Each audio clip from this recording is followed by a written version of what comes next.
సాధారణంగా మనిషి గొప్ప విషయాల పట్ల వ్యామోహితుడై ఉంటాడు. బుద్ధి తెలిసిన నాటి నుంచి తానే గొప్పవాడిగా ఉండాలని భావిస్తాడు. తన గొప్పతనాన్ని, ప్రతిభను ఇతరులు గుర్తించాలని తాపత్రయపడతాడు. తనకు సంబంధించిన సామాన్య విషయాలను కూడా గోరంతలు కొండంతలుగా చెబుతూ అందరిలో తనను ప్రత్యేకమైన వ్యక్తిగా భావించుకుంటాడు. ఇతరుల కంటే ఏనాడు తాను తక్కువ కావడానికి ఇష్టపడడు. ఇది మానవ నైజం. మనల్ని మనం గొప్పగా భావించుకోవటం మన దురహంకారం, అవివేకం. అంతేకాకుండా పరాయి వారిలో లోపాలున్నాయని వేలెత్తితే చూపటం మన దృష్టి దోషం. ఈ రెండు అవలక్షణాలు మన అభ్యున్నతికి అవరోధాలే.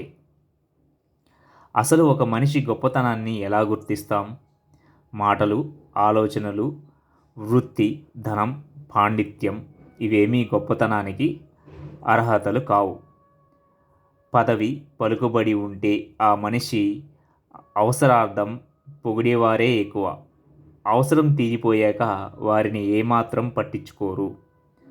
అందువల్ల మనలో ఏదైనా ప్రతిభ కానీ, ప్రత్యేకత కానీ ఉంటే అది ఒక పరమాత్మ ప్రసాదించిన వరమని భావించి వినమ్రతతో ప్రవర్తించాలి తప్ప విర్రవీగకూడదు.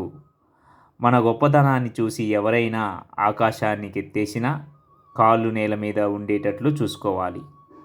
నిజమైన ప్రజ్ఞాపాఠవాలు కలిగిన వాళ్ళు పొగడ్తల కోసం పాకులాడరు, ప్రశంసల కోసం ఆరాటపడరు.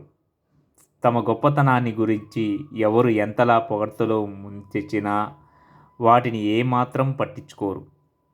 తామరాకు మీద నీటి బొట్టులా ప్రవర్తిస్తారు. ఇలాంటి వాళ్ళ గురించి విదురుడు ప్రాజ్ఞులైన వారు తమకు ఏది లభించినా అంతా ఆ భగవంతుడి దయగా భావిస్తారని, సన్మానాలకు ఆశపడరని చెబుతారు. గొప్పతనం పొందడానికి రాజ్యాధికారం అవసరం లేదు, డబ్బుతో పని లేదు. నిరాడంబరత, త్యాగనిరతి, సేవాగుణం వంటి మంచి సుగుణాలుంటే చాలు. ఎంత గొప్పగా జీవించావో నీ చేతులే చెప్పాలి. ఎంత గొప్పగా మరణించావో పరులు చెప్పాలంటారు పెద్దలు. ఏ మనిషి అయినా గొప్పగా జీవించాలంటే ఉండవలసినవి దయ, ప్రేమ, ఇతరులకు సాయం చేయాలనే తపన. ఇవే మనిషికి శాశ్వత కీర్తిని అందిస్తాయి. మనసు, మాట, చేత ఏకరీతిగా సాగితే మనుషులు మహాత్ములుగా నిలిచిపోతారన్నది ఉపనిషత్తు బోధ. వారు పూజనీయులై అందరి మన్ననలు అందుకుంటారు. శ్రీరాముడు, హనుమంతుడు, శ్రీకృష్ణుడు, హరిశ్చంద్రుడు, రామకృష్ణ పరమహంస, వివేకానందుడు ఇలా మనం పూజించే ఆదర్శ మూర్తులందరూ రుజువర్తనం, సేవ, ధర్మరక్షణ, సత్యవాక్కు, ఆధ్యాత్మిక జీవనం వల్లే ఆదర్శప్రాయులయ్యారు.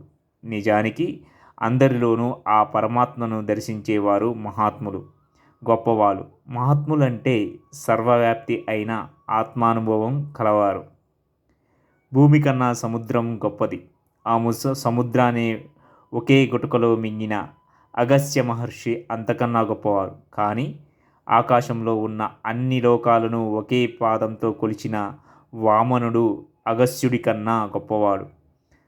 ఆ పరమాత్మనే తనలోనూ అందరిలోనూ చూసే సాధకుడు మరి గొప్పవాడే కదా. అందుకే మనిషి ఈ సృష్టిలోని ప్రతి జీవిలోనూ పరమాత్మను దర్శించి ప్రతిఫలాపేక్ష లేని సేవను అందించాలి. అప్పుడే అతడు మహాత్ముడిగా అందరి మనసుల్లోనూ నిలిచిపోతాడు.